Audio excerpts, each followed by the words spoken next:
నేను జిఆర్ మహర్షి. వైఎస్ జగన్ గారు ఈరోజు ప్రెస్ మీట్లో మాట్లాడారు. చంద్రబాబు నాయుడు గారి ప్రభుత్వాన్ని దుయ్యపడుతూ అనేక విషయాల మీద ఆయన ప్రస్తావించారు. ఇదేం ప్రభుత్వం, ఇదేం నడుస్తూ ఉంది ఈ ప్రభుత్వం, చంద్రబాబు నాయుడు గారు గోబెల్స్ని మించిపోయారని అన్నారు. ఇంకా అనేక విషయాలు, రైతులు, ఆరోగ్యశ్రీ, పరకామణి కేసు, ఈ కేసులన్నిటి గురించి, అరెస్టులు, రెడ్ బుక్, నకిలీ మద్యం, ఇవన్నీ గురించి ఆయన మాట్లాడారు. కీలకంగా ఏం మాట్లాడారంటే, మనకు చంద్రబాబు నాయుడు గారు గోబెల్స్ ప్రచారం చేస్తున్నారు, గోబెల్స్ని మించిపోయారు. ప్రతిదీ ఆయన తనకంటూ ఏదో ఒకటి, అంత క్రెడిట్ అంతా తాను తీసుకోవడం అనే దాని మీదే దృష్టి ఉంటుంది. తుఫాను కూడా ఆయన ఏదో తానే చేయి పెట్టి ఆ కంప్యూటర్ల ముందు కూర్చొని ఏదో పెద్ద హంగామా చేసేసి తుఫాను కూడా తానే ఆపేసినానన్నట్టుగా మాట్లాడుతున్నారు. రైతులకు ఇంతవరకు ఇన్పుట్ సబ్సిడీ లేదు, ఉచిత బీమా, పంటల బీమా ఎగ్గొట్టేశారు. 40,000 ఇవ్వాల్సింది, ఈ లెక్కన 20,000 ఇస్తానంటే 2 ఏళ్ళకి కలిసి 40,000 ఇవ్వాల్సింది ఇప్పటివరకు ఇచ్చింది 10,000. అరటి రైతు దగ్గర నుంచి పత్తి, వరి, అందరూ కూడా ఏ ఒక్క రైతు కూడా సంతోషంగా లేడు. వ్యవసాయం దండగా అనే పరిస్థితి ఉండింది. మా హయాంలో వ్యవసాయం పండగలాగా చేశాము, మేము అవన్నీ ఇచ్చాము, వీళ్ళు ఏమి ఇవ్వకుండా రైతును ఎండగడుతున్నారు అనేది ఒకటి కీలకమైన పాయింట్. అయితే రెండో విషయం, ఉద్యోగులకు సంబంధించి వాళ్ళకి పిఆర్సీ లేదు, ఐఆర్ లేదు, ఏమీ లేదు. వాళ్ళకి ఇవ్వాల్సిన డిఏలన్నీ ఎగ్గొట్టేది ఒక డిఏ ఇచ్చారు ఉద్యోగులకు సంబంధించి. విశాఖ స్టీల్కి సంబంధించి అయితే ఆయన ఎవరో మిట్టల్కి గనులు కావాలని అడుగుతాడు, కానీ విశాఖ స్టీల్కి మాత్రం అడగడిగిన. ఆ రోజుల్లో నేను ముందుండి ఉద్యమం చేస్తా, ప్రైవేటీకరణ ఆపుతా అని హామీలు ఇచ్చి, ఈరోజు చూస్తేనేమో ఇంట్లో కూర్చుంటే జీతాలు ఇస్తారా అని అంటున్నారు. ఇంతకంటే మోసం ఏముంటుందా అనే విషయం మాట్లాడారు. సూపర్ 6, సూపర్ 7 అదంతా కూడా ఒట్టి బోగస్సు. ఈయన ఎక్కడిచ్చాడు? ఊరికి పెద్ద పేపర్లో అడ్వర్టైజ్మెంట్లు వేసుకుంటున్నాడు, కానీ నిరుద్యోగ భృతి ఇచ్చాడా, ఆడవాళ్ళకి 1,500 రూపాయలు ఇచ్చాడా, ఏ పని సరిగ్గా ఇచ్చాడో? అమ్మక బంధనం కూడా 1 ఇయర్ ఎగ్గొట్టాడు కదా. సిలిండర్లు ఎన్ని వచ్చినాయో చెప్పమానండి. ఇలా అనేక విషయాలు ఆయన ప్రస్తావిస్తూ, ఇంకా ఆరోగ్యశ్రీ నెలకు 300 కోట్లు, సంవత్సరానికి 3,600 కోట్లు అంటే అవన్నీ బకాయిలు పెట్టి ఆడుకుంటున్నాడు, ప్రజల ఆరోగ్యంతో ఆడుకుంటున్నాడు. ప్రైవేటీకరణ, వైద్య కళాశాలల ప్రైవేటీకరణకు సంబంధించి మేము నెక్స్ట్ త్వరలోనే 1,000 సంతకాలతో గవర్నర్ గారికి టైం కూడా తీసుకున్నాము. గవర్నర్ గారికి మేము సమర్పిస్తాము. ఈ ప్రైవేట్ కళాశాలల్లో స్థలము గవర్నమెంట్ది, బిల్డింగులు గవర్నమెంట్వి, అక్కడ ఉన్న ఉద్యోగులు గవర్నమెంట్ వాళ్ళకి ఇచ్చే జీతాలు గవర్నమెంట్వి, ఇన్ని ఇచ్చి మళ్ళీ ప్రైవేట్ కాలేజీలని ప్రైవేట్ వాళ్ళకి ఇస్తామంటే ఇంతకంచిన మోసం ఉందా? ఇంతకు మించిన స్కామ్ ఉందా?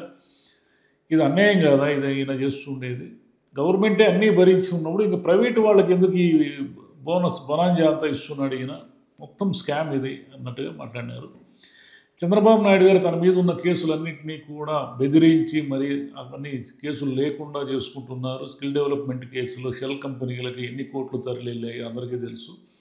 కానీ ఆయన తనకు అనుకూలమైన అధికారులతో లేదా బెదిరించి వాళ్ళందరినీ చేసేస్తున్నాడు. మద్యం కేసు కూడా రెడ్ బుక్ రాజ్యాంగం నడుస్తూ ఉంది. ఎక్కడ చూసినా వైసీపీ వాళ్ళ మీద కేసులు పెడుతున్నారు, అరెస్టులు చేస్తున్నారు. సోషల్ మీడియా ఇన్ఫ్లుయెన్సర్స్ని కూడా వదలడం లేదు.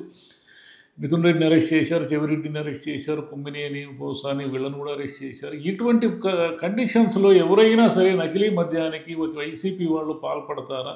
మొత్తం మద్యం దందా అంతా మీదే కదా, మీరే చేస్తూ మీ పార్టీ వాళ్ళని ఎవరిని అరెస్ట్ చేశారు? దీంట్లో జోగి రమేష్నే అరెస్ట్ చేశారు, ఆయన కొడుకుని ఇబ్బంది పెడుతున్నారు. ఈ రెడ్ బుక్ రాజ్యాంగం వ్యవస్థ నడుస్తూ ఉన్నప్పుడు ప్రతి కేసు కూడా వైసీపీ వాళ్ళు, పిన్నెల్లి సోదరులకు అసలు సంబంధమే లేదని సాక్షాత్తం ఎస్పీ గారే చెప్పారు, కానీ వాళ్ళ మీద కేసులు పెట్టి ఇబ్బంది పెడుతున్నారు మీరు. పరకామణి కేసు కూడా అలాగే నడుస్తూ ఉంది. పరకామణిలో మేము కదా దొంగను పట్టుకున్నాము, మేము దొంగను పట్టుకుని వాళ్ళు దీనికి ప్రతిఫలంగా ఆస్తులు రాసిస్తే ఇదంతా తీసుకొచ్చి ఆ సాక్షి కూడా చనిపోయాడు, దాన్ని కూడా తెచ్చి వైసీపీకి రుద్దుతున్నారు.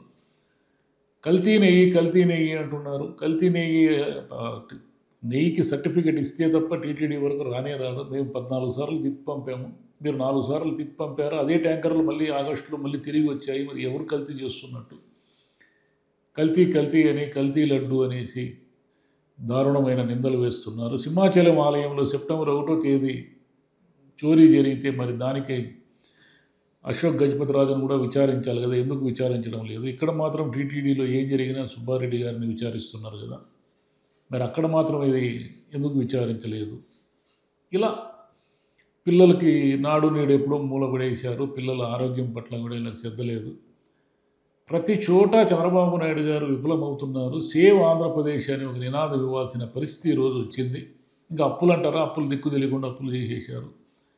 ఇలా ప్రతి పాయింట్ ఆయన అంటే ఇవన్నీ పాతగా చాలా కాలంగా సాక్షి పత్రికలో వస్తున్నవి, చాలామంది వైసీపీ నాయకులు మాట్లాడుతున్న విషయాలే. జగన్ గారు వీటిని అన్నింటినీ గుదిగుచ్చి ఒక చోట మాట్లాడారు.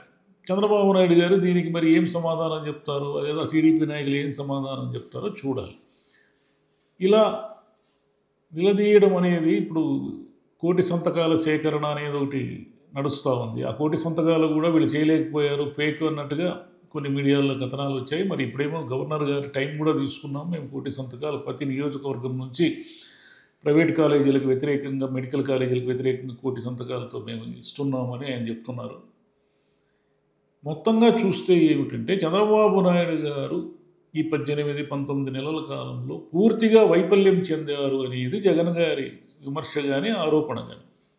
మరి చంద్రబాబు నాయుడు గారు దీనికి సమాధానాలు చెప్పాల్సిన విషయం కూడా ఉంది. ఎందుకంటే ప్రైవేటీకరణ ఎందుకు చేస్తున్నారు, అన్నీ గవర్నమెంటే భరిస్తున్నప్పుడు ప్రైవేటీకరణ ఎందుకు చేస్తున్నారు అనే దానికి ఆయన సమాధానం చెప్పాలి.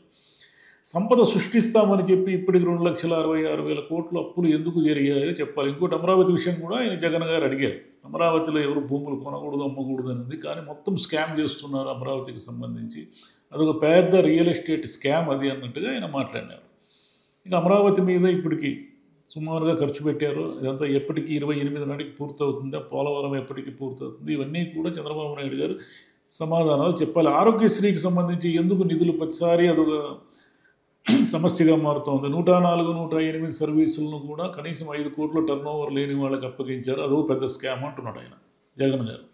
మరి ప్రజల ఆరోగ్యంతో ఎందుకు ఇలా చెలగాటం ఆడాల్సి వస్తూ ఉంది, అసలు ఏం జరుగుతూ ఉంది? ఇప్పుడు ఈయన అడిగిన ప్రశ్నలన్నిటికీ కూడా చంద్రబాబు నాయుడు గారు కానీ లేదా తెలుగుదేశం పార్టీ నుంచి కానీ సమాధానాన్ని ప్రజలు ఆశిస్తున్నారు. ఎవరైనా ఆశిస్తారు కదా. ఇప్పుడు ఏమిటి వీళ్ళు జగన్ అన్ని అబద్ధాలు చెప్తాడు, జగన్ పాలనలో విధ్వంసం జరిగింది, జగన్ పాలనలో రోడ్లు లేవు, జగన్ పాలనలో గంజాయి విజృంభించింది, ఇవి కాదు సమాధానాలు చెప్పాల్సింది. అవన్నీ అయిపోయింది, ఆ సమాధానాలన్నీ అయిపోయినాయి. ఇప్పుడు చెప్పాల్సింది ఏమిటంటే 2,66,000 కోట్ల అప్పులకి మీరు ఏం చేశారు? ఒకటి, విశాఖ స్టీల్ని మీరు ఎందుకు కాపాడలేకపోతున్నారు?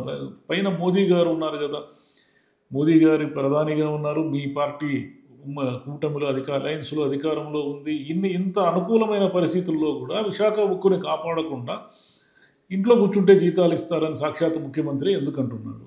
2, మూడవది ఈ నాడు నేడు ఇవన్నీ కూడా ఒక డెవలప్మెంట్, అంటే ఎవరైనా సరే గత గవర్నమెంట్ డెవలప్మెంట్ చేసిన దాన్ని అందిపుచ్చుకోవాలి. దాన్ని వాళ్ళు చేసిన దాంతో మనకు సంబంధం లేదని ఆపేయడం అనేది కరెక్ట్ కాదు. ఈ నాడు నేడు, ఈ స్కూళ్ళు, వీటికి సంబంధించినంత ఎందుకు ఆగిపోతున్నాయి పనులు అనే దానికి కూడా సమాధానం చెప్పాల్సి ఉంటుంది. ఇట్లా రైతులకు రైతులు దెబ్బతిన్న రైతులు ప్రతిసారి కూడా నష్టపోయి, అంటే ప్రకృతి విపత్తులను ఎవరు ఆపలేరు, కానీ ప్రభుత్వం చేయాల్సిన సహాయం ఇన్పుట్ సబ్సిడీ కానీ ఉచిత బీమా ఇదంతా కూడా ప్రభుత్వం చేయాల్సిన విధంగా ఎందుకు చేయలేకపోతుంది? రైతులకు ఎందుకు గిట్టుబాటు ధర లేకుండా పోతూ ఉంది?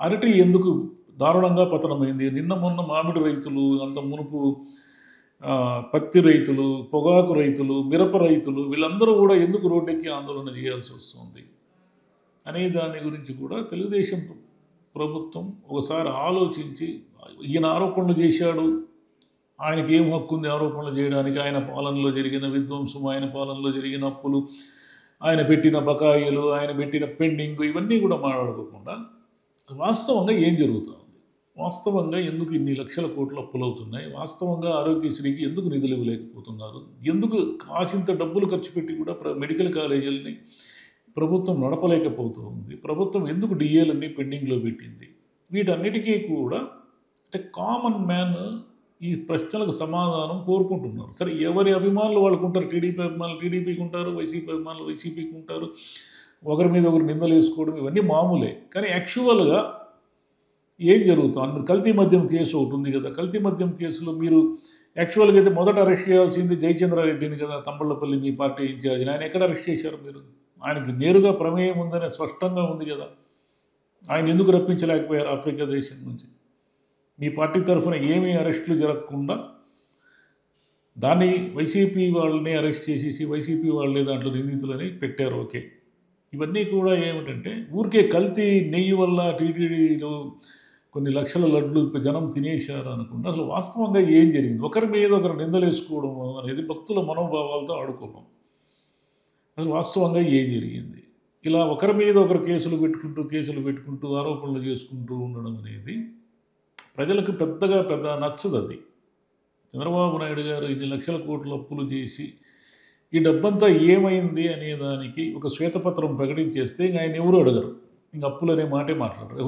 ఇదంతా ఇలా ఖర్చు అయింది, ఇలా ఖర్చు అయింది, ఇలా ఖర్చు అయింది, దీంట్లో 40,000 కోట్లు అమరావతికి ఖర్చు అయింది చూపిస్తున్నారు. మిగిలిందంతా కూడా దేనికి వాడుతున్నారు, దేనికి పోతున్నాయి అనేది క్లియర్గా చెప్పేస్తే ఏ సమస్య లేదు. Okay, thank you.